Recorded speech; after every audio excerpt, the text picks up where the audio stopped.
The ANC's Provincial Executive Committee in that province says Supra Mahumapelo is taking leave of absence from his job as Premier. The PEC refused to accept his resignation today, saying he's going nowhere.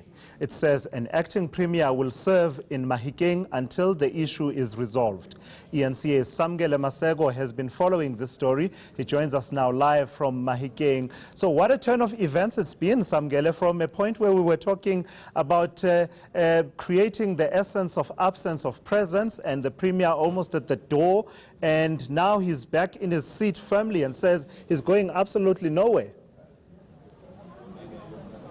Well, Tulas, all I can say is that it's summed up in one word: drama. Drama all the way. Now he's being placed on leave of absence, in the words of Susan Janchi, the acting provincial secretary. Let's just take a listen on what she had to say, and we'll expand further after that. The ANC PEC in Bukonebupirima will continue consultations with the NEC and all relevant stakeholders on this matter. The PEC extensively reflected on the matter and all the issues and resolved that Comrade Supra Mahumapelo must take a leave and allow the ministerial tax team to proceed with the processes. In the meantime, must appoint an acting Premier. The PEC also mandated the Provincial Working Committee to meet with the national officials as soon as possible as part of the engagement and consultations. It is therefore appropriate for the PEC, after its meeting, to retract a statement issued on Tuesday night on behalf of the PEC, accepting Supra's decision, Comrade Supra Mahumapelo's decision to exit his deployment from the position. All of this, of course, Samkele, happens on a day when the Inter-Ministerial Committee led by Nkosazana Dlamini Zuma was to have reported back to Cabinet about their fact-finding mission to the Northwest. What has the Premier, Supra Mahumapelo, been saying to you, and also the leadership there? What have they been saying about the interactions that have happened in line with resolutions of the National Working Committee, as well as meetings that have taken place between the Premier and the top leadership of the ANC?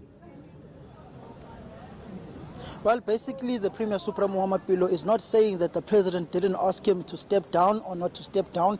Doesn't want to answer that question. But he even didn't want to have the President's name mentioned, with him refusing to step down when we spoke with him earlier on this morning. But chaos ensued, with some of his supporters wanting to forcefully enter the PEC meeting, prompting him to come out and address his supporters. But what came out which I found more interesting, was that Premier Supra Mahumapelo said that he was not forced by anyone to resign. He was not forced by the President. Let's just take a listen to what Susan Janchi had to say about Premier Supra Mahumapelo's resignation or leave of absence. You can interpret for yourself. The Premier, for making those comments of resignation, he was not under duress, not at all.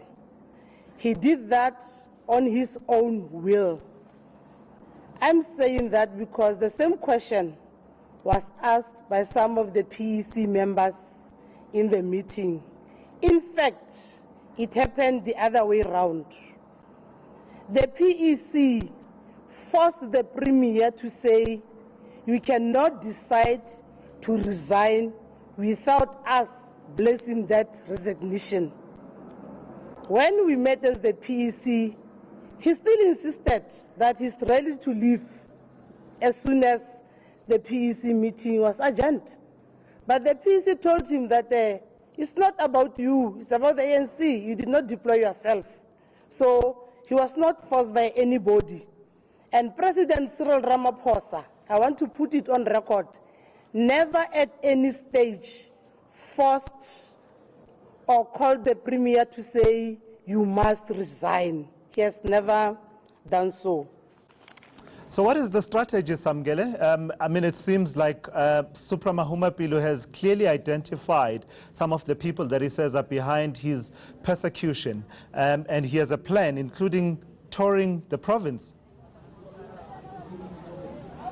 Well, he says that since he will be on this leave of absence, he will be using this next 18 weeks to crisscross all 18 sub-regions of the ANC to tell them the truth, to tell them what's truly ongoing here. He says that he'll also be taking legal action on the Revolutionary War Council that is taking action against him, and he says has been mobilizing people in Mahikeng to burn and loot shops in order to protest in calling for the Premier's resignation. He's also saying that various structures of the ANC will have a chance to interact not with their Premier but with their chairperson of the province, since he was elected by branches back in 2015 at that conference that took place here in Mahikeng. So he's basically saying that he will be crisscrossing the province, basically mobilizing for himself. But what is more interesting here, Tulas, was that we were told by an NEC member that it's not nice losing blue lights, and that this is a factional plot that is ongoing here,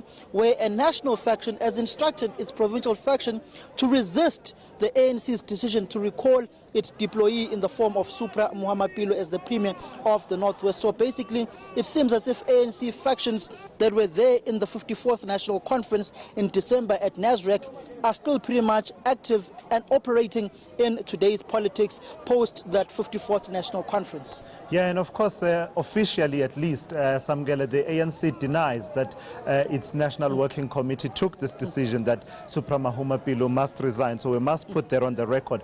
Talk to me about this Section 100 possibility. This is the process by which, in terms of the Constitution, national government can move in and take over the functions or certain functions of provincial administrations if they feel that they're not going as well as they should be.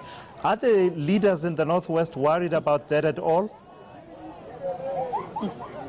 Well, Tulas, let me just start on this point of the ANC's National Executive Committee and NWC. Yes, it's very important to say that the ANC NEC has never met to speak about the Premier of the Northwest, Premier Supra Mahumapelo, and the NWC has never issued out a statement on the recall of the Premier. So those are things we need to iron out critically. It's just things that have been purported by various sources within the National Working Committee of the African National Congress, and were reported by other newspapers. But on this issue of Section 100, we've got to understand that they haven't spoken that much about it. For instance, Premier Supra Mahumapelo, when he was addressing his supporters, he asked one question: why is it that South Africans and others within the province are asking that the Premier must be sacked, and not asking for the MEC of the Health Department to be sacked, which has now been placed under administration? Basically, the Premier is removing himself of any wrongdoing and saying that the MEC of Health must take accountability for everything that's been going on in the Health Department. You'd also remember that they've been placed under administration. The Mahikeng Provincial Hospital had to have the assistance of the military health wing of the SANDF to assist in rolling out health care for community members in the province. Also, he did not speak about the finance ministry in the province, also allegedly being placed under administration. There's very mum about Section 100 that has been rolled out by the national government in placing these two departments under administration. He also went on to speak about the interministerial committee of ministers that are in the province, led by Dr. Nkosazana Dlamini Zuma, saying that they must be allowed to do their work freely and no one must hinder or prevent them from accessing any information that they may require. All right, thank you so much for that update. That is eNCA's Samkele Maseko talking to us live from Mahikeng.